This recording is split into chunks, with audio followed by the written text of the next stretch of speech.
Il y a, dans ce que vous avez écrit, le plaidoyer pour une terre. C'est quelque chose de très particulier qui vous engage totalement. Oui. Et vous allez vous engager. Bien. Alors, pour s'engager, il faut mettre les lunettes.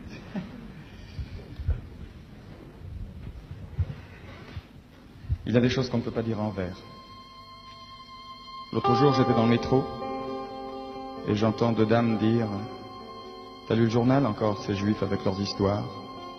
Quels emmerdeurs. » C'est vrai, nous sommes des emmerdeurs.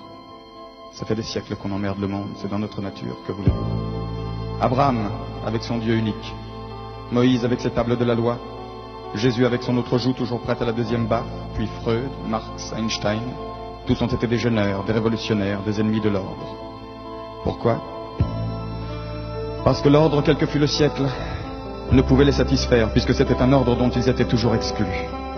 Remettre en question, voir plus loin, changer le monde pour changer de destin, tel fut le destin de mes ancêtres. C'est pourquoi ils sont haïs par les défenseurs de tous les ordres établis.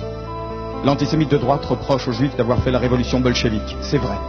Il y en avait beaucoup, en 1917. L'antisémite de gauche reproche aux Juifs d'être les géants du capitalisme. C'est vrai. Il y a beaucoup de capitalistes juifs. La raison est simple. La culture, la religion, l'idée révolutionnaire d'un côté, les portefeuilles et les banques de l'autre, sont les seules valeurs transportables, les seules patries possibles pour ceux qui n'ont pas de patrie. Et maintenant, aujourd'hui qu'il en existe une, l'antisémitisme renaît de ses cendres, pardon, de nos cendres, et s'appelle antisionisme. Il s'applique aux individus, il s'applique à une nation. Israël est devenu un ghetto, Jérusalem c'est Varsovie. Les nazis qui nous assiègent parlent arabe, et si leur croissance se déguise parfois en faucille, c'est pour mieux piéger les gauches du monde entier. Moi qui suis un juif de gauche, je n'en ai rien à faire d'une certaine gauche qui veut libérer tous les hommes aux dépens de certains d'entre eux, car je suis précisément de ceux-là, d'accord pour la lutte des classes, mais aussi pour le combat et le droit à la différence.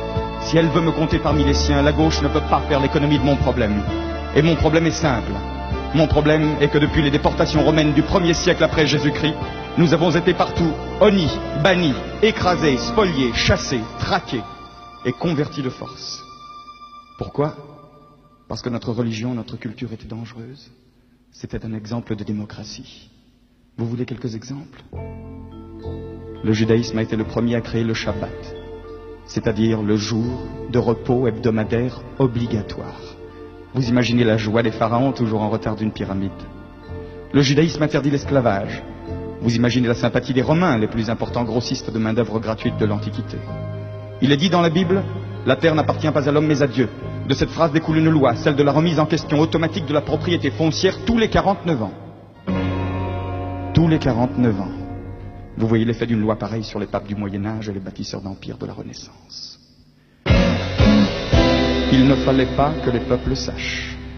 On commença par interdire la Bible, et puis ce fut la médisance, les murs de la calomnie qui devinrent les murs des ghettos, puis l'Inquisition, les bûchers, et plus tard les étoiles jaunes. Auschwitz n'est qu'un exemple industriel de génocide, mais il y a eu des génocides artisanaux par milliers. J'en aurais pour 3 jours, je vous le jure, rien qu'à nommer tous les pogroms d'Espagne, de Russie, de Pologne et d'Afrique du Nord. À force de fuir, de bouger, le juif est allé partout. On extrapole et voilà. Il n'est de nulle part. Nous sommes au rendez-vous, monsieur Chancel. Je suis effectivement de nulle part. Nous sommes parmi les peuples comme l'enfant à l'assistance publique. Je ne veux plus être adopté. Je ne veux plus que ma vie dépende de l'humeur de mes propriétaires. Je ne veux plus être un citoyen locataire. J'en ai assez de frapper aux portes de l'histoire et d'attendre qu'on me dise entrez. Je rentre et je gueule aujourd'hui. Je suis chez moi sur Terre et sur Terre j'ai ma terre. Elle m'a été promise. Elle sera maintenue. Qu'est-ce que c'est que le sionisme? Ça se réduit à une simple phrase. L'an prochain à Jérusalem. Non, ça n'est pas un slogan du Club Méditerranée. C'est écrit dans la Bible. Le livre le plus vendu et le plus mal lu du monde. Et cette prière est devenue un cri. Un cri qui a aujourd'hui plus de 2000 ans. Et le père de Christophe Colomb, celui de Kafka, celui de Proust, celui de Chagall, celui de Marx, d'Einstein et même de M. Kissinger l'ont répété ce cri au moins une fois par an le jour de Pâques. Alors le sionisme c'est du racisme? Mais faites-moi rire. Est-ce que 12 France, cher pays de mon enfance, est un hymne raciste? Le sionisme c'est le nom d'un combat de libération. Dans le monde chacun a ses juifs. Les Français ont les leurs, ce sont les Bretons, les Occitans, les travailleurs immigrés. Les Italiens ont les Siciliens, les Yankees ont leurs Noirs, les Espagnols ont leurs Basques. Nous, on a une prérogative. Nous sommes les Juifs de tous. À ceux qui me disent, et les Palestiniens? Je réponds, je suis un Palestinien d'il y a 2000 ans. Je suis l'opprimé le plus vieux du monde. opprimés quelquefois et souvent même supprimés.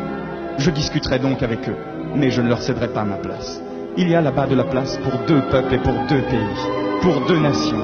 Les frontières seront à discuter ensemble, mais l'existence d'un pays ne peut en aucun cas exclure l'existence d'un autre. Et les options politiques d'un gouvernement n'ont jamais mis en cause l'existence d'une nation. Alors pourquoi Israël? Quand Israël sera hors de danger, je choisirai parmi les Juifs et mes voisins arabes ceux qui me sont frères par les idées. Aujourd'hui, je me dois d'être solidaire avec tous les miens, même ceux que je déteste, au nom d'un ennemi insurmontable, le racisme. Descartes avait tort. Je pense donc je suis. Ça ne veut rien dire. Nous, ça fait 5000 ans qu'on pense, et nous n'existons toujours pas. Je me défends, donc je suis.